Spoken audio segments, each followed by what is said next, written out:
Bien-aimés, que Dieu vous bénisse. J'espère que vous allez très bien. Je voudrais faire une petite exhortation, frères et sœurs, parce que beaucoup de nos frères et sœurs sont étonnés qu'ils ont donné leur vie à Jésus. On leur a parlé de miracles, que si vous venez à Jésus, vous allez être bénis, vous ne serez plus attaqués, vous aurez la paix. La bénédiction sera sur vous.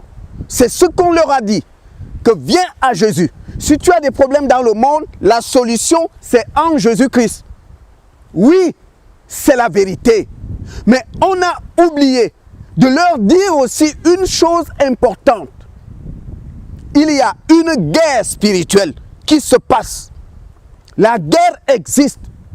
La guerre existe aujourd'hui pour les âmes. Il y a quelque chose qui se passe dans le monde spirituel.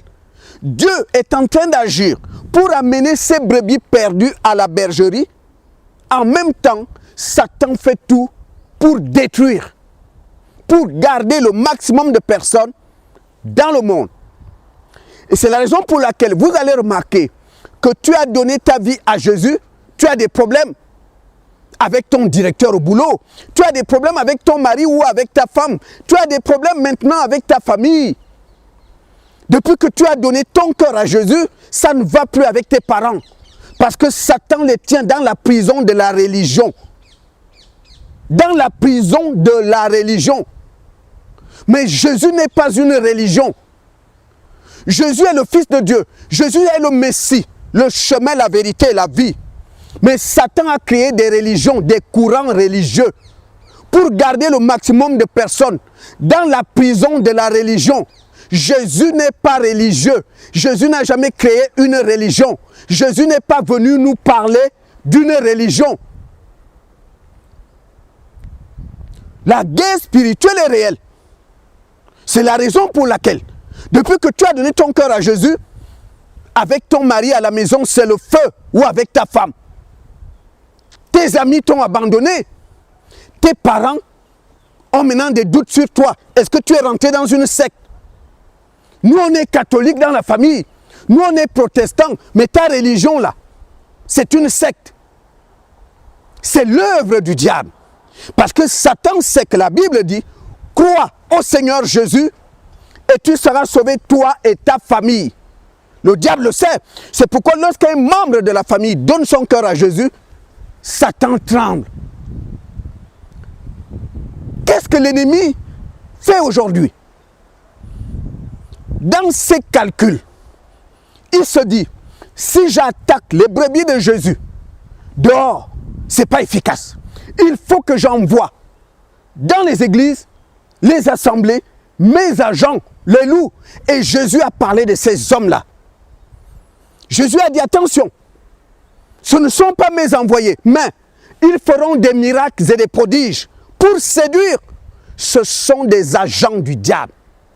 Ils vont te séduire par les miracles. C'est Jésus qui le dit. C'est pourquoi, quand tu regardes ces vidéos sur YouTube, ils ne montrent que les séances de délivrance, des séances où les gens sont en transe, des séances où les gens tombent par terre, les séances où les gens témoignent de guérison.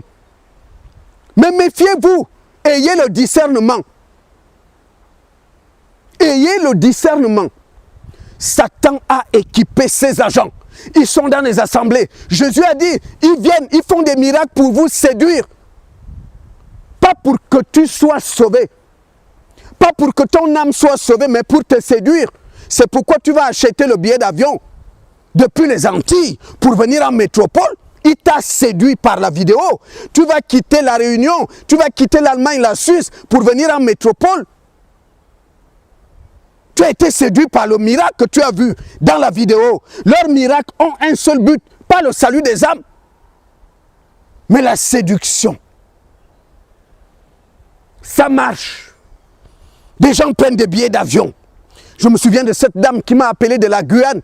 Elle est venue ici dépenser son argent aller-retour. Arrivée ici, elle n'a pas été guérie. Elle retourne aux Antilles comme elle est venue. Après avoir dépensé de l'argent, 1 pour le billet, 2 pour les frais d'hôtel, Et 3, l'argent qu'il a donné pour la prière de guérison. Il y a un pasteur qui m'a appelé de Côte d'Ivoire. C'est un frère qui m'appelle de temps en temps. Il m'a dit, frère, ici en Côte d'Ivoire, tout le monde va au Ghana laver la figure. Les marabouts du Ghana lavent les corps des hommes de Dieu et ils te donnent une potion. Cette potion fait qu'avant d'aller prier, avant d'aller prêcher, tu mets la potion sur les yeux. C'est une potion occulte. Une fois que tu l'as déjà mis dans tes yeux, quand tu ouvres les yeux, tu peux voir les choses qui sont dans la vie des gens grâce à la potion occulte. Et il m'a dit, mon frère, ici à Abidjan, j'ai un collègue qui avait une église comme moi, une petite église. Depuis qu'il est allé au Ghana, laver la figure chez les marabouts, il a maintenant du monde. Quand il rentre dans l'assemblée, quand il fait comme ça, les gens tombent par terre. Et il m'a déjà dit, mais mon frère, si tu ne fais pas ça, tu n'auras personne dans ton église. Il faut aller au Ghana voir les marabouts. Il m'a dit, ici à Abidjan, tous ces gens qui se font passer pour des guides spirituels, ils ont été au Ghana, des guides spirituels. Beaucoup vont laver la figure au Ghana chez des grands marabouts. On te lave la figure. Le marabout fait des incantations. Et il te donne une potion occulte, une potion magique. Oui, Satan peut le faire. Souvenez-vous en Égypte, Dieu fait des miracles en passant par Moïse. Le diable réplique aussi par des miracles, par les marabouts d'Égypte. Satan aussi a un pouvoir. Satan aussi donne une onction pour faire des miracles à ses serviteurs. Oui, oui. Il y a une guerre spirituelle qui se passe. Aujourd'hui, la guerre est réelle. C'est pourquoi vous voyez dans le monde, ceux-là viennent à Jésus, ceux qui sont bloqués dans le monde. Le diable a envoyé dans l'église ses agents. Vous allez les reconnaître par leurs fruits. Mais Jésus nous dit, dans Matthieu 24, que leurs miracles ont un but. Séduire. Séduire les gens. La séduction. C'est pourquoi il les étale sur Internet. Vous allez voir leurs miracles. C'est pour vous séduire. Et ça marche. Cette séduction. Les gens viennent des États-Unis pour venir en France. Ils ont été séduits par ce qu'ils ont vu dans les vidéos. Ayez le discernement. Alors, je vais vous dire 2 catégories d'hommes de Dieu. Je veux parler des faux hommes de Dieu. Vous savez, nous allons toujours crier sur ces gens-là.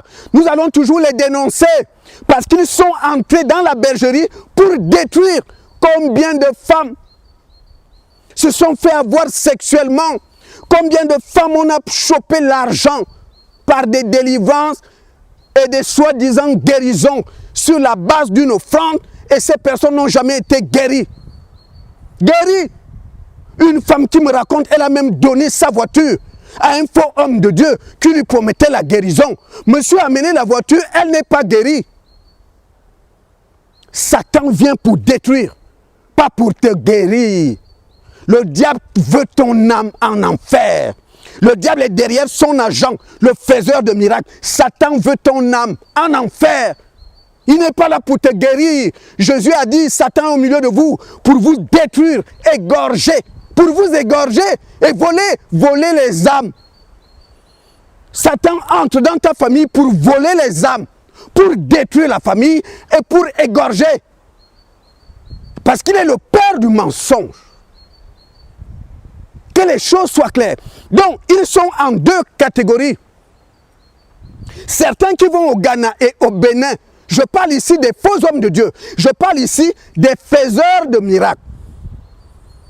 Ils vont voir les marabouts au Bénin, dans le vaudou. Alors, le maître vaudou, le marabout, t'amène, il va te laver le corps. Dans une forêt, ou au bord de la rivière, ou bien dans ton église la nuit. Il lave ton corps. Ensuite, il va te donner des outils magnétisés. Parmi ces outils, vous avez des grosses bagues. Je vous ai toujours dit que la grosse bague que tu vois sur le doigt de ton pasteur n'est pas là pour rien. Le marabout l'a doté d'un pouvoir occulte. La bague là a un pouvoir occulte. D'autres ont des crucifixes, une chaînette avec crucifix. D'autres toujours un mouchoir à la main. Toujours un mouchoir. Le mouchoir là a été travaillé. D'autres utilisent des huiles que le marabout a travaillé la nuit dans un cimetière. Il y a des incantations qui ont été prononcées sur ces huiles-là. Et il va vendre ces huiles. D'autres vendent de l'eau. On est dans les pratiques occultes. Jésus n'a jamais vendu les bouteilles d'huile. Jésus n'a pas donné l'eau à qui que ce soit. On ne voit pas l'apôtre Paul vendre de l'eau. On ne voit pas l'apôtre Paul vendre les bouteilles d'huile. Jésus est le même hier, aujourd'hui, éternellement. Le Saint-Esprit est le même. C'est le même Saint-Esprit que Paul et Pierre, Jacques. C'est le même Saint-Esprit. Les escrocs sont entrés dans la bergerie pour se faire du pognon. Ils sont là pour de l'argent. Il faut que tu donnes une offrande de temps, 500 € pour une délivrance. Rien n'est gratuit. Jésus a dit à ses serviteurs, donnez gratuitement. Mais eux, rien n'est gratuit.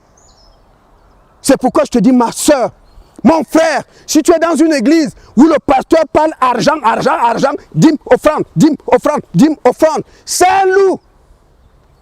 L'apôtre Paul, dans Actes des Apôtres, il avait besoin d'argent.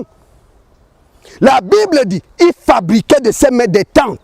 Et il vendait des tentes qu'il fabriquait lui-même pour avoir un peu d'argent. Vous vous rendez compte? Avec tout ce que Jésus a fait à travers le ministère de Paul, comme miracle, comme délivrance. Mais Paul n'a jamais demandé un centime à qui que ce soit avant la prière, avant la délivrance. Donc j'étais en train de vous dire que ces faux hommes de Dieu, d'après les renseignements, les informations que j'ai reçues du frère pasteur qui est à Abidjan, certains traitent directement avec la sirène des eaux. Mais comment reconnaître l'homme de Dieu qui traite avec une sirène des eaux? Ça veut dire quoi? C'est la sirène des eaux qui lui donne le pouvoir de mettre les gens en transe. C'est la sirène des eaux qui lui permet de voir dans ta vie. C'est la sirène des eaux qui lui permet de faire des miracles dans l'église. Les personnes qui ont tissé des alliances avec une sirène des eaux, vous pouvez les connaître. Je vous fais rapidement le témoignage d'un homme. Cet homme était à l'université. Ce n'était pas un homme de Dieu. Il était à l'université et il avait des difficultés pour retenir ses leçons. Et quelqu'un lui a parlé d'un grand marabout. Lorsqu'il est allé voir le grand marabout, je vais être court, je ne rentre pas dans les détails, le marabout lui a donné des incantations qu'il devait prononcer à côté d'un cours d'eau. Ça peut être la mer, un fleuve, une rivière. Mais il faut le faire à côté d'un cours d'eau. Parce que par ces incantations, tu rentres en contact direct avec une sirène des eaux. Et lorsqu'il a fait tout ce que le marabout lui avait dit, il s'est retrouvé, il est allé dans sa chambre. Et la nuit, après 24 heures, ce démon, la sirène des eaux, c'est un démon qui prend l'apparence physique d'une femme. C'est un démon. Alors, le démon, ayant pris l'apparence physique d'une femme, est venu le trouver dans sa chambre. Il dit qu'il a eu peur lorsqu'il a vu cette femme entrer dans sa chambre. Il y avait des gens qui dormaient à côté parce qu'il n'était pas seul chez lui cette nuit-là. Mais la voix était bloquée. Il ne pouvait plus crier. Et cette femme est venue s'asseoir sur son lit. La femme lui a dit, ok, tu veux l'intelligence, mais je te donnerai plus. Je te donnerai les richesses. À une condition, tu te maries avec moi. C'est moi ton épouse. Tu peux coucher avec d'autres femmes dehors. Je vais te rendre riche. Tu auras de l'argent, mais tu ne te maries pas. Parce que c'est moi ta femme. Je suis la seule femme qui va dormir sur ce lit avec toi. C'est la raison pour laquelle vous allez voir certains hommes de Dieu. Ils ont des moyens financiers, ils sont riches. Ils ont des grandes églises. Ils font des miracles. Ils ne se marient jamais. Ça, c'est la catégorie d'hommes de Dieu qui ont signé un pacte avec la sirène des eaux. Les miracles qui se passent dans ton église, c'est la sirène qui fait les miracles. C'est la sirène qui envoûte les fidèles de ton église pour qu'ils donnent des gros chèques, des grandes offrandes. C'est la sirène qui envoûte les fidèles de ton église. On peut leur dire que tu as tué quelqu'un, ils seront toujours là. Parce qu'ils ont déjà été envoûtés par la sirène. On peut leur dire qu'on t'a trouvé en plein adultère, ces gens sont prêts à tout pour te défendre. Parce que la sirène les a déjà envoûtés. Donc ces hommes de Dieu là, ils ont des grandes églises, des grandes assemblées, il y a du monde. Ils sont dans le luxe, ils ont l'argent. Ils ont de bonnes relations avec les hautes autorités. Mais ils ne sont pas mariés. Ils ne peuvent pas se marier parce que ce travail vient de la sirène des eaux. C'est grâce à la sirène des eaux qu'il a un grand ministère. C'est grâce à la sirène des eaux qu'il a une grande église. C'est grâce à la sirène des eaux qu'il fait les miracles. Et c'est grâce à la sirène des eaux que les gens donnent des dîmes et des offrandes. Ça, c'est la catégorie d'hommes de Dieu. Ce sont des grands hommes de Dieu. Ils ont des grandes églises. Mais il n'est pas marié. Il peut coucher avec d'autres femmes, mais il ne se marie pas. Parce que la fidèle, la sirène des eaux, ne veut pas partager son homme. Il ne veut pas partager le lit conjugal. C'est pourquoi vous allez voir certains hommes de Dieu. Il peut être un homme de Dieu. Il peut être un chanteur. Il a le succès, mais il ne se marie pas. Parce que c'est la sirène qui lui donne le succès. Et la sirène t'interdit de te marier parce que c'est la sirène qui est ta vraie épouse. Et tu couches avec elle sur ton lit. La deuxième catégorie de faux hommes de Dieu, eux, ils ne signent pas avec la sirène. Ils vont auprès du marabout. C'est le marabout qui est l'intermédiaire entre le diable et eux. En Égypte, Dieu a fait des miracles par son serviteur Moïse. Et on a vu aussi Satan faire des miracles en Égypte par les marabouts d'Égypte. Le diable aussi a le pouvoir de faire des miracles. Et le faux homme de Dieu, c'est son agent. C'est un agent qu'il va équiper de son onction. Et il va l'envoyer dans l'église pour séduire les brebis du Seigneur. Pour les amener hors de Jésus. Et comme les hommes suivent les miracles, et vous courez derrière les miracles, je te fais savoir que le faux homme de Dieu n'est pas sauvé. Il n'a pas Jésus.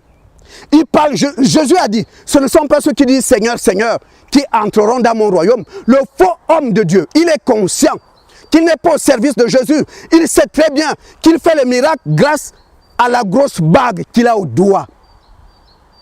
Est-ce que le pasteur de ton église, quand tu regardes ses doigts, est-ce qu'il a une grosse bague au doigt? Tu n'iras plus dire à Jésus qu'on ne t'avait pas informé. Est-ce que l'homme de Dieu de ton église porte une grosse bague au doigt? Les grosses bagues, on les trouve sur les doigts de ceux qui sont dans la franc-maçonnerie, de ceux qui sont dans la rose-croix. Mais lui qui te dit qu'il est pasteur, il est homme de Dieu, la grosse bague fait quoi ici? Ça fait quoi ici? Ça fait quoi ici? Quel est le disciple de Jésus qui portait des chevalières? C'est qui? Cet homme ne prie pas sans prendre un mouchoir. C'est louche, c'est un mouchoir travaillé. Tu le vois, chaînette qui se termine par un crucifix. C'est des pratiques que j'ai vues. Comment le marabout travaillait ces choses pour homme de Dieu.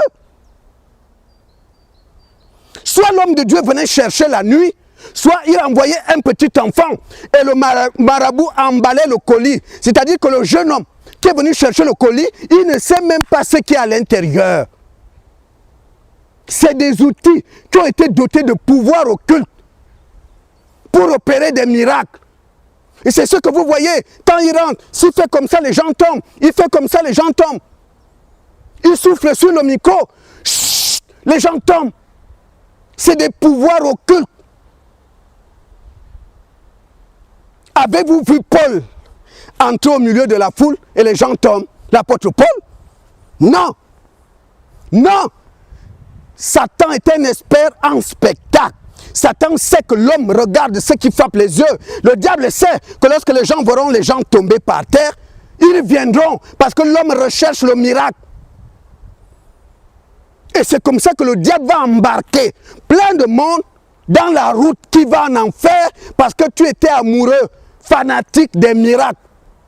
Satan t'aura parce que tu veux les miracles. Satan aura ton âme parce que tu suis les miracles.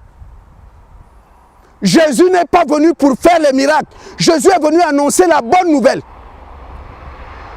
Le serviteur de Jésus n'est pas là pour étaler les miracles. Le serviteur de Jésus annonce la bonne nouvelle. On n'est pas sauvé par un miracle. On est sauvé parce qu'on a reçu la parole.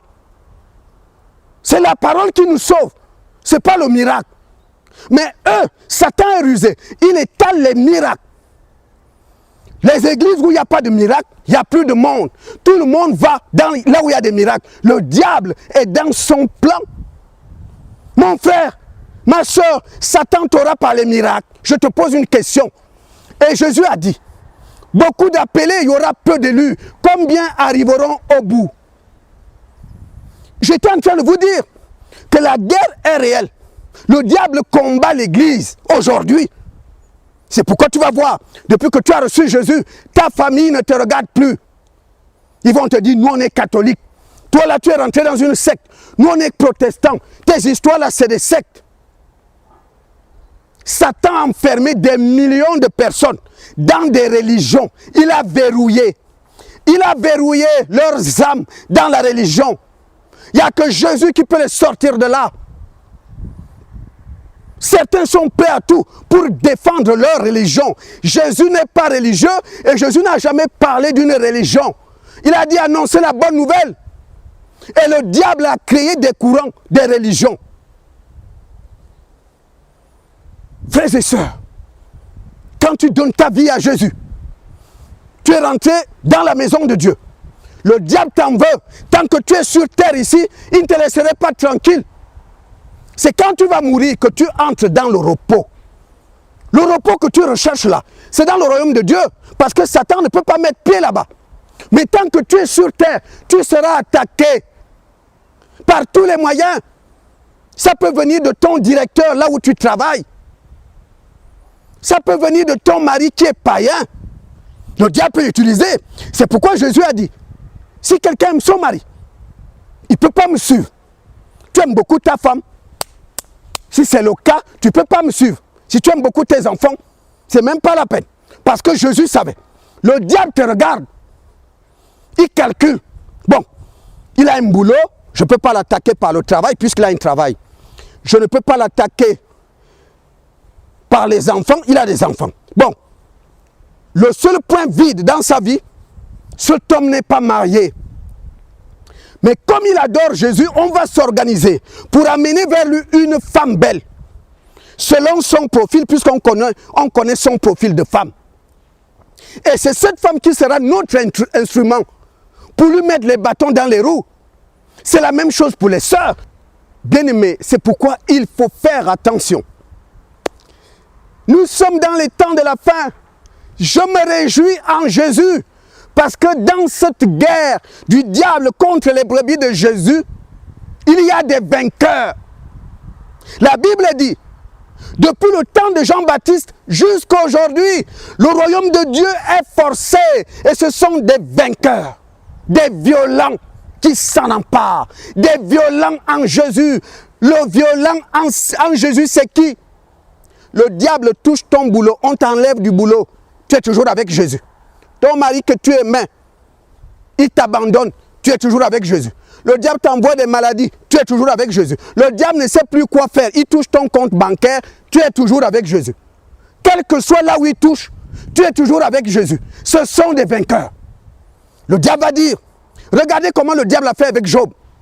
Il a dit à Dieu, si je touche à ses richesses, si je touche à sa santé, il va t'abandonner. C'est la même chose que le diable fait avec nous. Il va toucher, toi qui as envie de faire un enfant, il va bloquer ton ventre. Il dit à Dieu, si je bloque son ventre là, elle va t'abandonner. Il faut que tu arrives à la dimension où tu peux dire, enfant ou pas enfant, Jésus, je suis avec toi.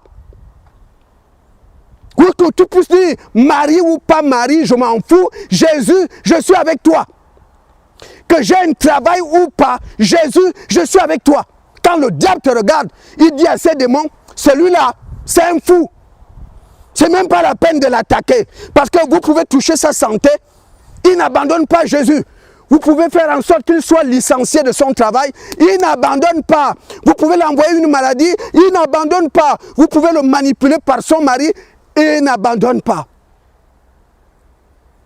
Elle n'abandonne pas. Ce sont des éléments déterminés. C'est pourquoi Jésus a dit, la Bible dit dans 1 Timothée chapitre 6, attention à l'amour de l'argent. Beaucoup, Satan les a sortis de la foi par l'argent, le pognon. Si tu aimes beaucoup l'argent, c'est là où le diable va t'avoir. Si tu aimes beaucoup les femmes, c'est par les femmes que Satan va tuer ton âme. Si tu aimes beaucoup le sexe, c'est par le sexe qu'il va te détruire. Si tu es un voleur, c'est par là qu'il va t'avoir. Le diable regarde ta vie. La Bible dit, là où est ton cœur, c'est là que sera ton trésor. Ton cœur est dans quoi maintenant, mon frère, ma soeur? Aux choses de ce monde ou à Jésus? Es-tu un élément déterminé? Que quel que soit ce que Satan va utiliser demain, pour te mettre les bâtons dans les roues dans ta marche avec Jésus, es-tu déterminé, comme Job, que le diable touche ses richesses, il était avec son Dieu. Satan a dit à Dieu, bon, j'ai touché les richesses, mais si je touche à sa santé, il va t'abandonner. Le diable a touché à sa santé, Job était là. Ce sont ces éléments qui seront aux noces de l'agneau. Ce sont ces hommes et ces femmes qui seront au royaume de Dieu. Quel que soit là où Satan va toucher dans ta vie, quel que soit le domaine où il va frapper, tu restes déterminé. Quand il va faire en sorte que tu ne fasses pas un enfant, tu es avec ton Jésus. Quand il va faire en sorte que tu ne trouves pas le boulot, tu es avec ton Jésus. Il t'empêche de te marier, tu es avec ton Jésus. Ce sont des moments d'épreuve. Et quand il verra que tu es comme ça, il va dire, celui-là, c'est même pas la peine. Dieu va te bénir. Dieu va te bénir parce que tu as glorifié son nom. Tu as prouvé à Dieu que tu ne l'aimes pas par intérêt. Tu as donné la preuve à Dieu et au diable que tu n'es pas avec Jésus par intérêt. Parce que tu ne l'as pas abandonné parce que tu as perdu ton boulot. Tu n'as pas abandonné Jésus parce que ton mari a divorcé. Tu ne vas pas abandonner Jésus parce que ta femme est partie. Tu ne vas pas abandonner Jésus parce que le diable t'attaque par des maladies. Tu as prouvé à Dieu, aux anges, aux démons, que tu n'es pas avec Jésus par intérêt. Par intérêt. Que Dieu te bénisse.